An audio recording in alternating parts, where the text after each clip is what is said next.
The sun was beginning to sink over the crowded streets of Manila, painting the sky with orange and pink as jeepneys honked and vendors called out the day's last sales. Among the chaos stood a small boy, about 15, his short black hair brushed neatly to the side, his skin glistening faintly in the humid air. His clothes stood out, a white Elvis-style suit with gold trim, faded from wear but still shining under the dim streetlights.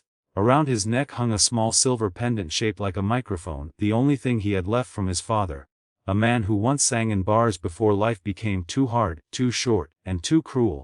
The boy's fingers trembled slightly as he tuned his battered guitar. He wasn't just singing for money, he was singing to keep his father's dream alive. He took a deep breath and began to play. The opening chords of Hotel California floated softly through the air. The street noise faded. People slowed down, drawn by something they couldn't quite explain. His voice was delicate at first, uncertain, but it carried pain. A story wrapped in every note. It wasn't the voice of a trained singer. It was the voice of someone who had known hunger, who had cried quietly while the city slept. His mother stood a few meters away, holding a small food basket she hadn't managed to sell completely. Her eyes glistened as she watched her son pour his heart into each lyric.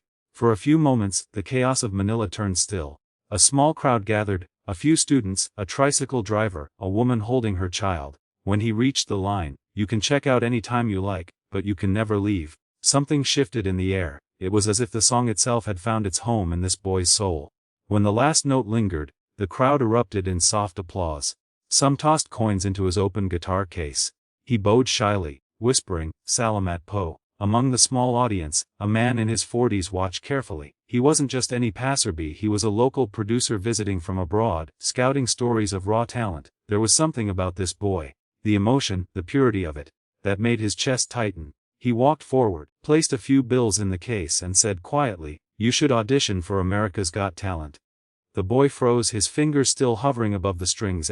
America's Got Talent," he repeated, almost in disbelief. The producer nodded with a smile. "Your voice has something special. You deserve to be heard." The boy turned to his mother, whose hands covered her mouth. Tears spilled down her cheeks, not just because of the opportunity, but because she saw her husband's dream breathing again through their son. The boy stared at the small pendant around his neck, closed his eyes, and whispered, "Maybe dreams do come true even for someone like me." Days passed in a blur. The boy practiced under the same streetlight every night, rehearsing until his voice cracked. Neighbors began to notice. They'd gather silently to listen, some bringing food, others cheering him on. When the day finally came for the audition, the boy boarded a plane for the first time in his life. The world beyond Manila seemed impossibly big. From the airplane window, he looked at the clouds and whispered a prayer to his father, "Papa, guide me. This is for us." When he arrived on the stage of America's Got Talent, it felt like another universe. The bright lights, the massive crowd, the famous judges sitting across from him. His heart raced so fast he thought it might stop. He was holding the same guitar he'd played on the street, its edges worn smooth by years of small performances. As the camera zoomed in, he could feel every eye watching him. Simon Cowell leaned forward slightly, curious. "Hello, what's your name?" Simon asked. The boy's accent was soft, trembling but honest. "My name is Aaron, I'm from the Philippines. And what are you going to sing for us today?" "Hotel California," he replied, clutching his pendant tightly. The crowd murmured. It was a big song, an unexpected choice. Simon raised an eyebrow. "That's a classic. Good luck." The boy nodded and closed his eyes as the first guitar chords began.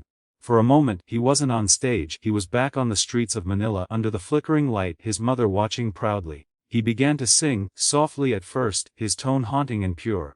But as the verses rolled on, his confidence grew. His voice reached out and touched something deep in everyone who heard it. He wasn't just performing, he was bleeding emotion into every lyric. When he sang "Such a Lovely Place, Such a Lovely Face," his smile trembled with tears. The audience grew silent, almost reverent. No one expected this from a small Filipino boy in a worn Elvis suit. Halfway through the song something magical happened. His voice soared, strong, trembling, heartbreakingly beautiful. The judges leaned forward. Sofia Vergara covered her mouth, her eyes wet. Howie Mandel wiped his glasses, pretending not to cry. Heidi Klum's hand rested over her heart, and Simon, who had seen thousands of auditions, just sat there, stunned, unable to look away. It wasn't about technique, it was about truth. This boy was telling the story of every child who dared to dream beyond poverty, every parent who sacrificed everything, every person who had ever lost something they loved. As the final chorus came, he poured his entire soul into it. His voice cracked slightly on the last, "You can never leave," and that tiny imperfection made it even more real. When the music faded, there was a second of silence, the kind of silence that means everyone is holding their breath. Then the entire hall exploded in cheers and tears. The crowd rose to their feet, clapping, shouting, crying. The boy stood there frozen, tears streaming down his face, not knowing what to do. Simon stood up slowly, his face softening into something few people had ever seen. Pure emotion. He looked at the other judges, then at the boy, and without a word, he slammed the golden buzzer. The room erupted. Gold confetti burst from the ceiling, raining down in a dazzling storm of light. The boy fell to his knees, covering his face as his mother rushed on stage from the sidelines, crying uncontrollably. She hugged him tightly as the confetti swirled around them, whispering in Tagalog, "Nak, you did it, you did it." The music swelled, the audience roared, and Simon walked up to the stage, placing a hand gently on the boy's shoulder. His voice cracked slightly as he said, "You didn't just sing that song. You lived it. That was one of the most beautiful things I've ever heard." The boy looked up, still crying, and whispered, "Thank you, sir. I sang it for my father." Simon nodded, visibly moved.